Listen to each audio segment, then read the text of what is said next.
we all need a reason to wake up. For me, it just took 11,000 volts. I know you're too polite to ask, so I will tell you. One night, sophomore year of college, just back from Thanksgiving holiday, a few of my friends and I were horsing around. We decided to climb atop a parked commuter train. It's just sitting there with the wires that run overhead. Somehow that seemed like a great idea at the time. We'd certainly done stupider things. I scurried up the ladder on the back, and when I stood up, the electrical current entered my arm, blew down and out my feet, and that was that. Would you believe that watch still works? Takes a licking. My father wears it now in solidarity. That night began my formal relationship with death. My death. And it also began my long run as a patient. It's a good word. It means one who suffers. So I guess we're all patients. Now, the American healthcare system has more than its fair share of dysfunction, to match its brilliance, to be sure. I'm a physician now, a hospice and palliative medicine doc, so I've seen care from both sides. And believe me, most everyone who goes into healthcare really means well. I mean, truly. But we who work in it are also unwitting agents for a system that too often does not serve.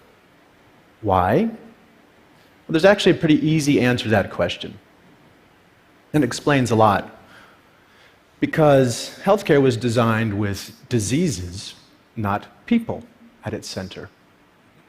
Which is to say, of course, it was badly designed.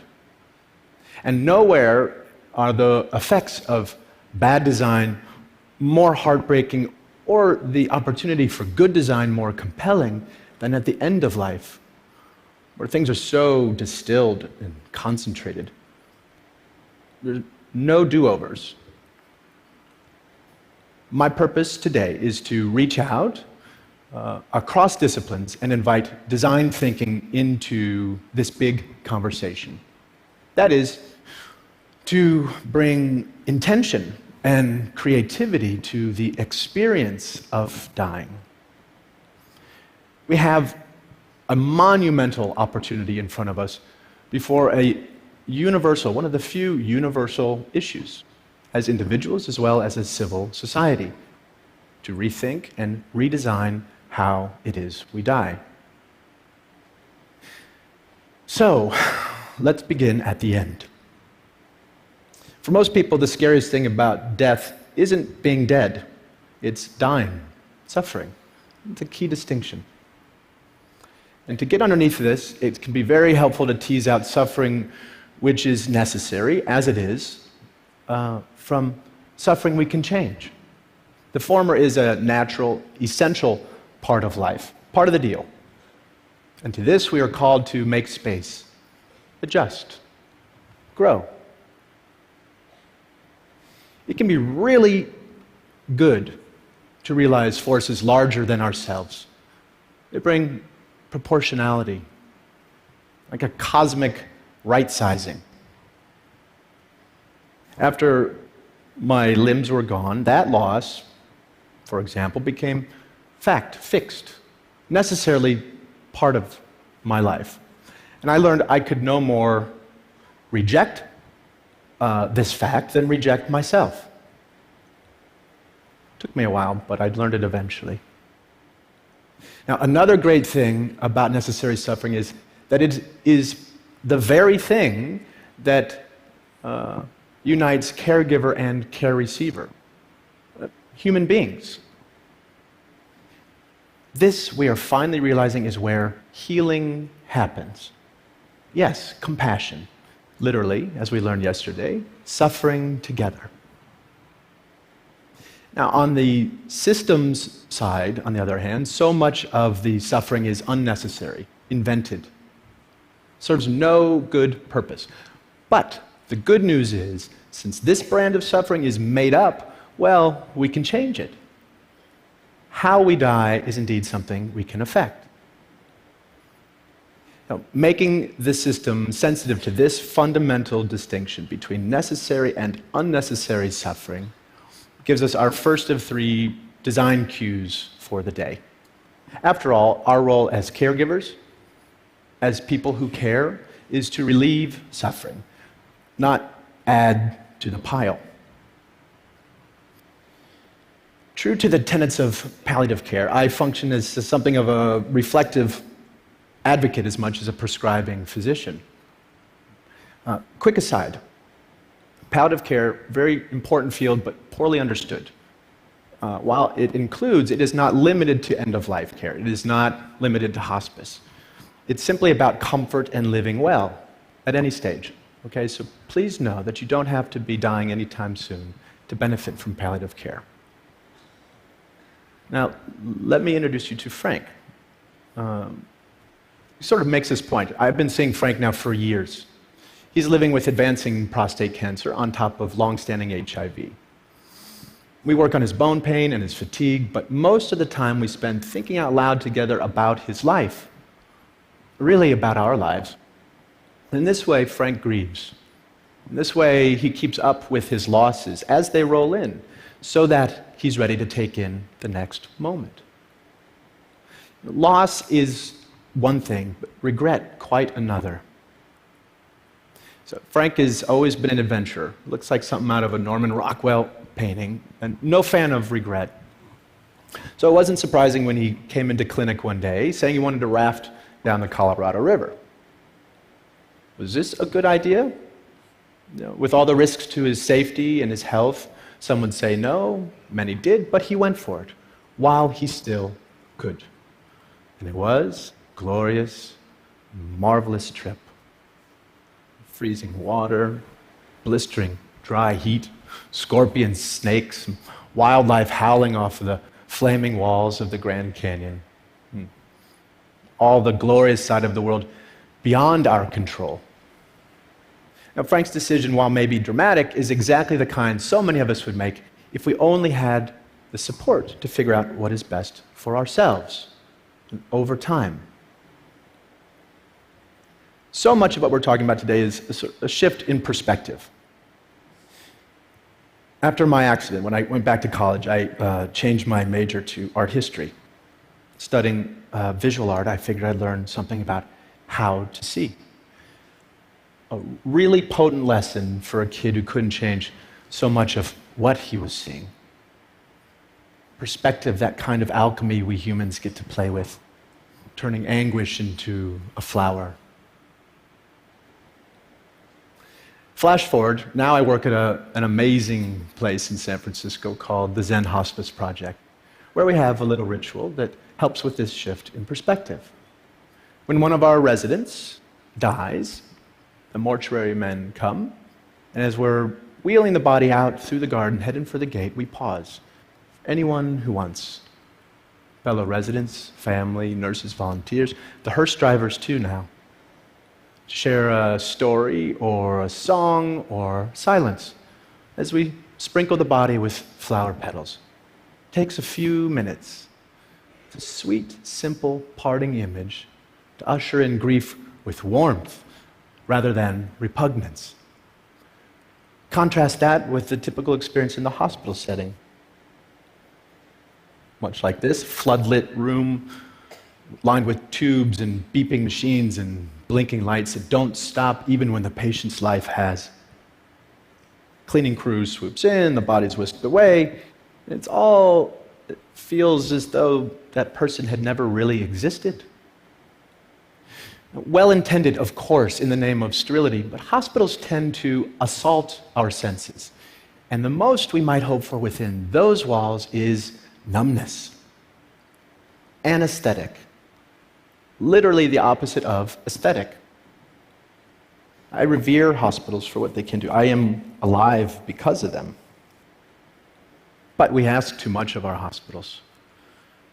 They are places for acute trauma and treatable illness. They're no place to live and die. That's not what they were designed for. Now, mind you, I'm not giving up on the notion that our institutions can become more humane. Beauty can be found anywhere. I spent a few months in a burn unit at St. Barnabas Hospital in Livingston, New Jersey, where I got really great care at every turn, including good palliative care for my pain. And one night, it began to snow outside. I remember my nurses complaining about driving through it. And there was no window in my room, but it was great to just imagine it coming down all sticky. Next day, one of my nurses smuggled in a snowball for me. She brought it into the unit. I cannot tell you the rapture I felt holding it in my hand. And the coldness dripping onto my burning skin, the miracle of it all, the fascination as I watched it melt and turn into water. In that moment, just being any part of this planet in this universe mattered more to me than whether I lived or died. That little snowball packed all the inspiration I needed to both try to live and be okay if I did not. In a hospital, that's a stolen moment. In my work, over the years, I've known many people who were ready to go, ready to die. And not because they had found some final peace or transcendence, but because they were so repulsed by what their lives had become. In a word, cut off or ugly. There are already record numbers of us living with chronic and terminal illness and into ever older age. And we are nowhere near ready or prepared for this silver tsunami. We need an infrastructure dynamic enough to handle these seismic shifts in our population. Now is a time to create something new, something vital. I know we can because we have to. The alternative is just unacceptable. And the key ingredients are known: policy, education and training, systems, bricks and mortar. We have tons of input for designers of all stripes to work with. We know, for example, from research, what's most important to people who are closer to death: comfort, feeling unburdened, and unburdening to those they love, existential peace, and a sense of wonderment and spirituality. Over Zen Hospice's nearly 30 years, we've learned much more from our residents in subtle detail. Little things aren't so little. Take Jeanette. She finds it harder to breathe one day to the next due to ALS. Well, guess what? She wants to start smoking again. And French cigarettes, if you please. Not out of some self-destructive bent, but to feel her lungs filled while she has them. Priorities change. Or Kate. She just wants to know her dog Austin is lying at the foot of her bed, his cold muzzle against her dry skin. Instead of more chemotherapy coursing through her veins, she's done that. Sensuous, aesthetic gratification, where in a moment, in an instant, we are rewarded for just being. So much of it comes down to loving our time by way of the senses, by way of the body, the very thing doing the living and the dying. Probably the most poignant room in a Zen Hospice guest house is our kitchen, which is a little strange when you realize that so many of our residents can eat very little, if anything at all, but we realize we are providing sustenance on several levels: smell, the symbolic plane. Seriously, with all the heavy-duty stuff happening under our roof, one of the most tried and true interventions we know of is to bake cookies.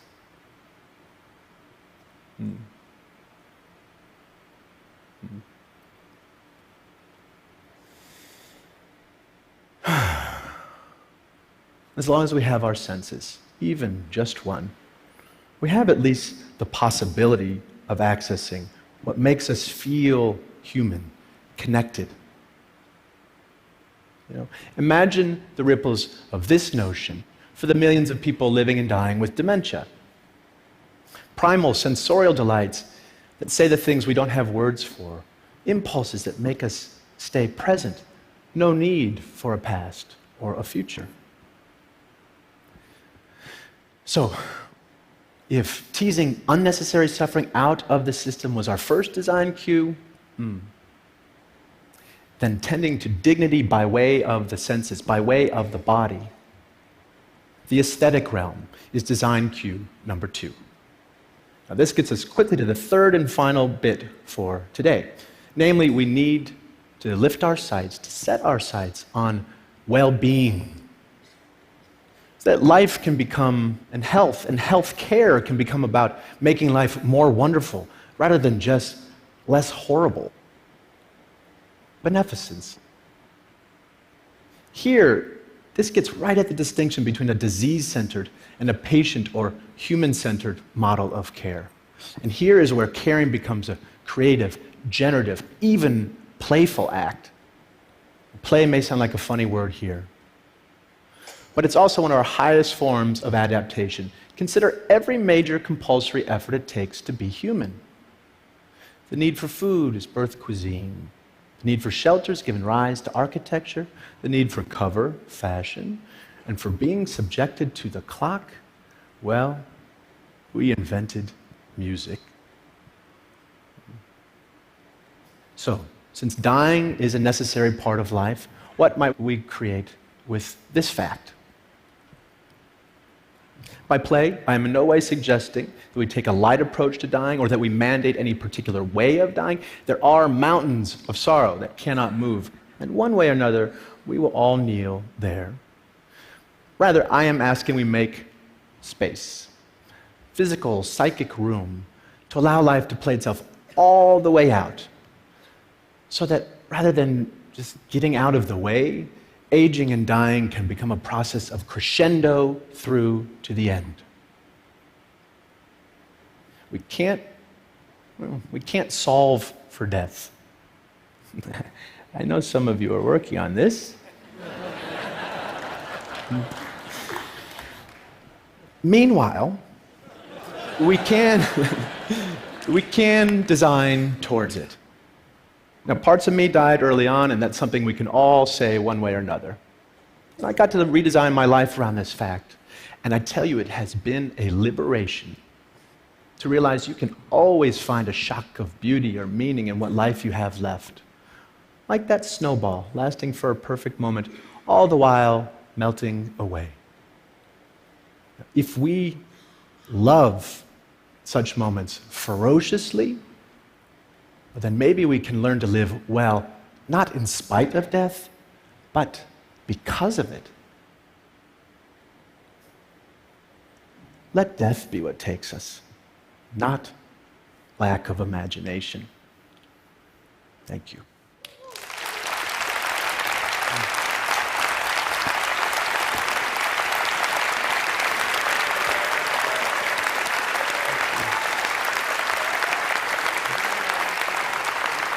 Thank you.